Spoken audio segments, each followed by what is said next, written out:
Hello student, welcome to my YouTube channel Rohit academy. Student, आज हम इस वीडियो में आप लोगों को बताएंगे क्लास 10th का आप लोगों का सोशल साइंस का है, यानी कि सामाजिक विज्ञान प्री बोर्ड परीक्षा 2024 का पेपर है, जिसका कोड है आपका सी। ये पेपर आप लोगों के सभी कॉलेज सभी ज़िले के लिए वेरी इंपॉर्टेंट है। इसी में से आप लोगों को क्वेश्चन देखने को मिलेगा और ये पेपर आप लोगों को बोर्ड एग्जाम के लिए भी इम्पॉर्टेंट है। इसका हम संपूर्ण हल के साथ आप लोगों को इस वीडियो में बताएंगे एंड समझाएंगे। आप लोगों का एक एक क्वेश्चन का आंसर बताएंगे। आप लोगों को समय दिया जाएगा 3 घंटा 15 मिनट और पूर्णांक रहेगा 70 नंबर। अगर आप लोगों को स्कूल में प्री बोर्ड का पेपर नहीं हुआ तो ये वीडियो आप लोग अंत तक जरूर देखिएगा। चलिए बिना देरी के शुरू करते हैं, अपने क्वेश्चन पर आते हैं। और जो यहाँ पर क्वेश्चन हमारा दिया गया है, क्या दिया गया है, खंड आ बहुविकल्पीय प्रश्न से स्टार्ट होता है। आप लोग जानते ही होंगे 20 हमारा MCQ होगा, जिसका हमें आंसर ओमार शीट में भरना होगा। अगर आप लोग को स्कूल में ओमार शीट दिया जाता है तो आप लोग ओमार शीट में भरेंगे। अगर नहीं दिया जाता तो आप लोगों को उत्तर पुस्तिका में लिखना होगा। चलिए आप लोगों को आंसर बताते हैं, क्वेश्चन को समझाते हैं। तो यहाँ पर देखिए पहला क्वेश्चन जो दिया गया है कि यंग इटली सोसाइटी का संस्थापक कौन था, यानी कि यंग इटली जो सोसाइटी थी उसके संस्थापक कौन थे, हमें ये बताना है। हमारे ऑप्शन क्या क्या दिया गया, ग्रेवाल्डी दिया गया, ए वाला ऑप्शन, बी वाला बिस्मार्क, ऑटोवान बिस्मार्क और सी वाला काबूर है और डी वाला हमारे मेंजनी है। यानी कि जो यंग इटली सोसाइटी के संस्थापक थे कौन थे, तो वो थे जोसेफे मेंजनी थे। और ये मतलब कब इसका संस्थापना किए थे, तो इसका स्थापना जो किए थे वो 1831 ईस्वी में किए थे। 1831 ईस्वी में किए थे। ठीक, ये भी जान लीजिएगा। हमारा डी वाला ऑप्शन राइट हो जाएगा। इनका पूरा नाम था जोसेफे मेंजिनी। ठीक, ये डी वाला हमारा राइट आंसर हो जाएगा। इसमें शॉर्टकट में लिखा गया है, लेकिन कोई बात नहीं, आप लोगों को समझना है। और उसका स्थापना कब किए थे, तो 1831 ईस्वी में किए थे। आप लोग सन भी याद कर दीजिएगा, ठीक कर लीजिएगा।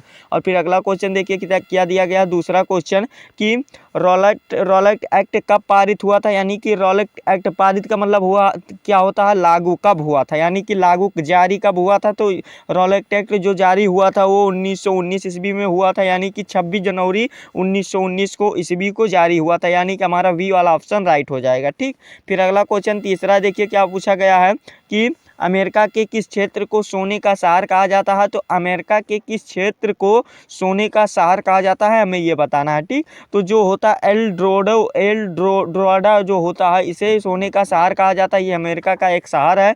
तो एल ड्रोडो, ये वाला डी वाला हमारा ऑप्शन राइट हो जाएगा। ठीक, फिर अगला क्वेश्चन चौथा वाला क्या दिया गया है कि औद्योगिक क्रांति सबसे पहले किस देश में प्रारंभ हुई। जो औद्योगिक क्रांति सबसे पहले प्रारंभ हुई थी वो इंग्लैंड देश में प्रारंभ हुई थी। यानी कि हमारा ए वाला ऑप्शन राइट हो जाएगा। चौथा का जो सही आंसर हो जाएगा इंग्लैंड, यहीं से प्रारंभ शुरुआत हुआ था। ठीक, और फिर अगला क्वेश्चन देखिए क्या दिया गया पाँचवा वाला है कि गुलामगिरी के लेखक कौन था, यानी कि गुलामगिरी जो वो है उसके लेखक कौन थे। तो ज्योतिबा फूले थे, यानी कि ज्योतिबा फूले इसके लेखक थे। बी वाला हमारा ऑप्शन राइट हो जाएगा। ठीक, और फिर हमारा जो 6 वाला क्वेश्चन पूछा है, यानी कि छठा क्वेश्चन पूछा है कि श्रीलंका कब स्वतंत्र राष्ट्र बना था, यानी कि जो स्वतंत्र राष्ट्र बना था श्रीलंका कब बना था, हमें ये बताना है। तो श्रीलंका जो स्वतंत्र राष्ट्र बना था वो 1948 ईस्वी को हुआ था। जो एग्जैक्ट डेट माना जाता है 4 फरवरी 1941 को माना जाता है। ठीक, 1948, 41 नहीं 48 है, यानी कि हमारा सी वाला ऑप्शन राइट हो जाएगा। ठीक, फिर यहाँ पर 7वां वाला जो क्वेश्चन पूछा है कि वर्तमान में भारतीय संघ में कितने केंद्र शासित प्रदेश हैं। तो वर्तमान में जो 2024 में जो मतलब वो जो केंद्र शासित प्रदेश हैं वो कितने हैं, तो वो जो है 8 हैं। अभी तक बदलाव नहीं हुआ, यानी कि हमारा बी वाला ऑप्शन राइट हो जाएगा। और अगर राज्य की बात की जाएगी वर्तमान में भारत में तो 28 राज्य हैं। कितने राज्य हैं, 28 राज्य, ये भी क्वेश्चन पूछा जाता है।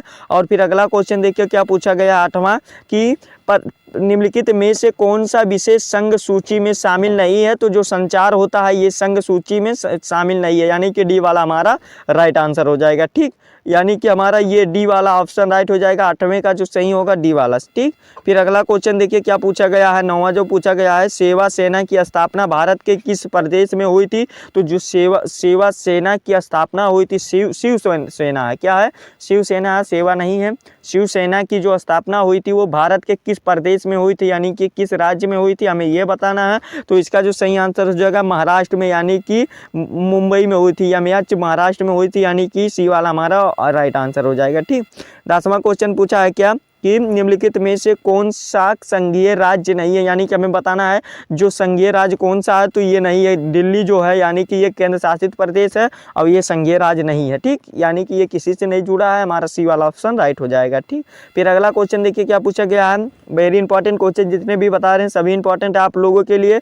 11 वाला क्वेश्चन है कि पंजाब में भूमि निम्नीकरण का प्रमुख कारण है। तो अधिक पंजाब में मतलब अधिक सिंचाई, अत्याधिक सिंचाई यहाँ पर दिया गया है, और अधिक सिंचाई भी देता है, अत्याधिक भी, यानी कि डी वाला हमारा ऑप्शन राइट हो जाएगा। मुख्य प्रमुख कारण यही है, यानी कि डी वाला सही आंसर हो जाएगा। जो 11 का सही होगा क्या होगा? डी वाला हो जाएगा। ठीक, और अधिक चराई पे मन लगाइएगा, ये गलत हो जाएगा।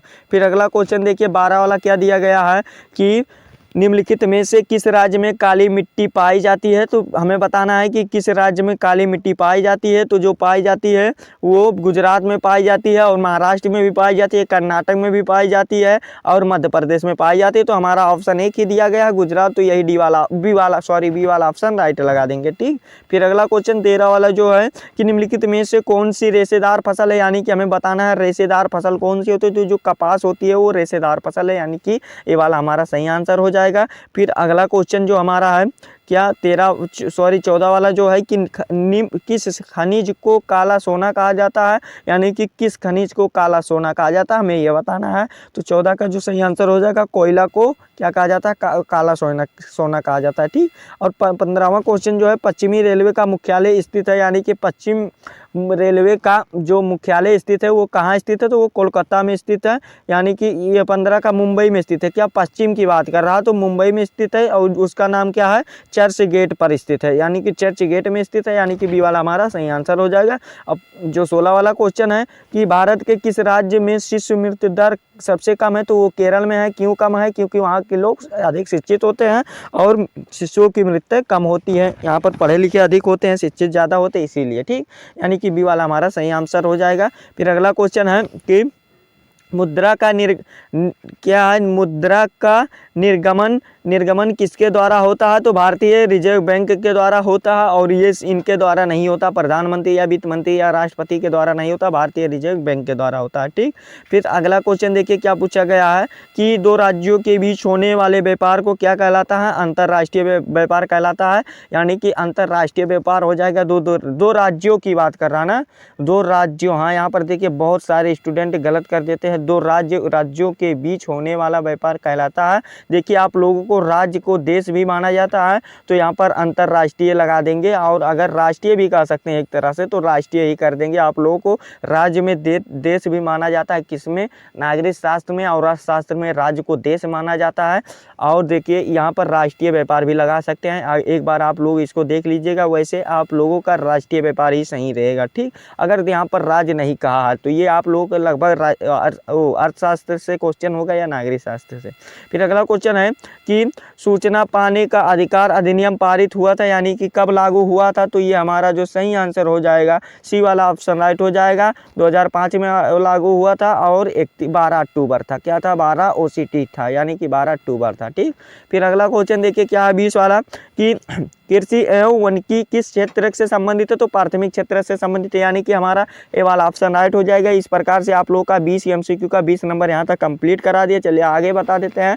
खंड बा हमारा यहाँ से स्टार्ट होता है, जिसमें से वर्णनात्मक प्रश्न हमें दिए गए हैं, और उत्तर लगभग हमें 80 शब्दों में देना है, तब 4 नंबर यहाँ से हमें प्राप्त हो जाएगा। ठीक, पहला क्वेश्चन दिया गया है कि प्रथम विश्व युद्ध के बाद होने वाली महामंदी के कारणों को समीक्षा कीजिए, यानी कि समीक्षा करना है। 4 नंबर अथवा करके भी दिया गया है कि जर्मनी के एकीकरण प्रक्रिया को वर्णन कीजिए, तो इसको भी तैयार कर लीजिएगा आप अच्छे तरीके से। वेरी इंपॉर्टेंट क्वेश्चन है बोर्ड एग्जाम के लिए भी। और जातवाद किसे कहते हैं? यानी कि ये नागरिक शास्त्र या अर्थशास्त्र से है। ठीक, जातवाद किसे कहते हैं? भारतीय राजनीति पर एक कुप्रथा के प्रभावों का उल्लेख कीजिए अथवा करके दिया गया है। 4 नंबर में दिया गया है कि अपने प्रदेश के 2 क्षेत्रीय दलों का उल्लेख कीजिए। अपने क्षेत्र के दलों का कोई भी जो क्षेत्र से आते होंगे उन क्षेत्रों को जो भी दल है यानी कि जो भी विधायक लोग हैं उनको आप लोग कर सकते हैं। ठीक, कृषि के 4 समस्याओं का उल्लेख कीजिए और अथवा करके दिया गया है। और 4 नंबर का ये भी क्वेश्चन है, झूम कृषि से आप क्या समझते हैं इसके बारे में बता दीजिएगा। 4 नंबर ले लीजिएगा, इसको भी तैयार कर लीजिएगा।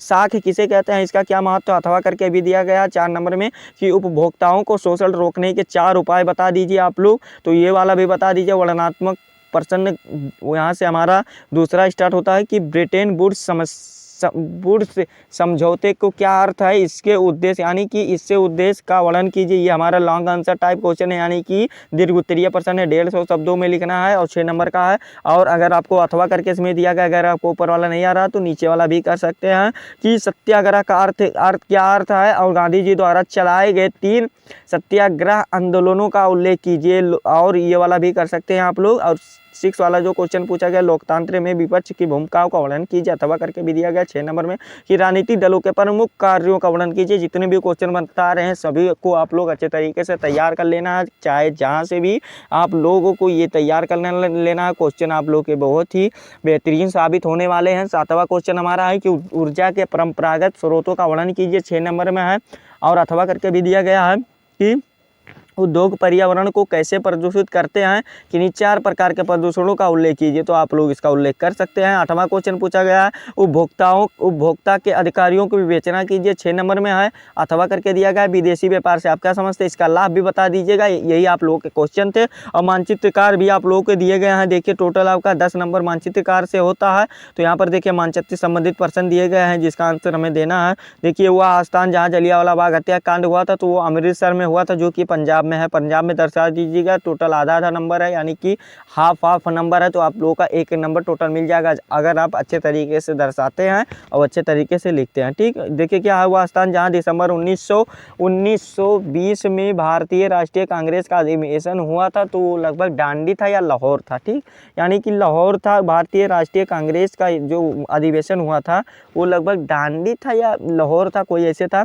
और वह स्थान जहाँ गांधी की हत्या हुई थी, तो गांधी की हत्या कहाँ हुई थी इसको भी बता दीजिएगा। वह स्थान जहाँ नील की खेती के लिए करने वाले किसानों का आंदोलन हुआ था, तो वो भी डांडी या गुजरात था। गुजरात में ही था, आप लोगों को इसको भी देख लीजिएगा। और फिर वह स्थान जहाँ चौरी चौरा कांड हुआ था, तो चौरी चौरा कांड जो हुआ था गोरखपुर में हुआ था, 1922 ईस्वी में हुआ था। कब हुआ था, 1922 ईस्वी में गोरखपुर में हुआ था। ठीक, फिर अगला क्वेश्चन देखिए महानदी को इस चिन्ह द्वारा दर्शा दीजिए, इसको भी दर्शा दीजिएगा। पूर्वी तटियों को इस चिन्ह द्वारा दर्शाइए, भारत के पूर्वी तटियों को। और काली मिट्टी का क्षेत्र यानी कि महाराष्ट्र और गुजरात को इस प्रकार से, मध्य प्रदेश को इस प्रकार से आप लोग दर्शा दीजिएगा इस चिन्ह द्वारा। और फिर नागार्जुन सागर बांध इस चिन्ह द्वारा दर्शाना है। और फिर क्या है, रबर उत्पादक एक क्षेत्र का नाम बता दीजिए, जो आपको आएगा इसको कर लीजिएगा। टोटल आप लोगों को मानचित्र से पेपर में देखिए, प्री बोर्ड के पेपर में भी 10 नंबर का आप लोगों का क्वेश्चन आएगा और बोर्ड पेपर में भी 10 नंबर का क्वेश्चन आएगा। इसी प्रकार से यही आपका पेपर था। ये पेपर आप लोगों के लिए वेरी इंपॉर्टेंट, बहुत ही महत्वपूर्ण साबित होंगे और इसको अच्छे तरीके से आप लोग कंप्लीट कर लीजिएगा यानी कि तैयार कर लीजिएगा। और यहाँ पर आप लोगों को अच्छे तरीके से बता दिया, समझा दिया। आप लोगों को ये वीडियो कैसा लगा कमेंट करके जरूर बताइएगा। अगर आप हमारे चैनल पर नए हैं तो चैनल को सब्सक्राइब कर दीजिएगा, बेल आइकन को भी दबा दीजिएगा। और हाँ, आप लोगों से यही गुजारिश है कि आप लोगों को इस वीडियो को क्लास 10th के जितने भी स्टूडेंट हैं उनके पास अधिक से अधिक ज़रूर पहुंचा दीजिएगा, शेयर कर दीजिएगा अधिक से अधिक, और इसको अच्छे तरीके से तैयार कर लीजिएगा। और इसका आप लोगों को, और भी आप लोग हमारे चैनल से जुड़े रहिए, आप लोगों को अच्छे तरीके से तैयारी कराएंगे एंड आप लोगों को सभी क्वेश्चन बताएंगे। चलिए मिलते हैं नेक्स्ट वीडियो में नेक्स्ट टॉपिक के साथ, तब तक के लिए जय हिंद, जय भारत, वंदे मातरम।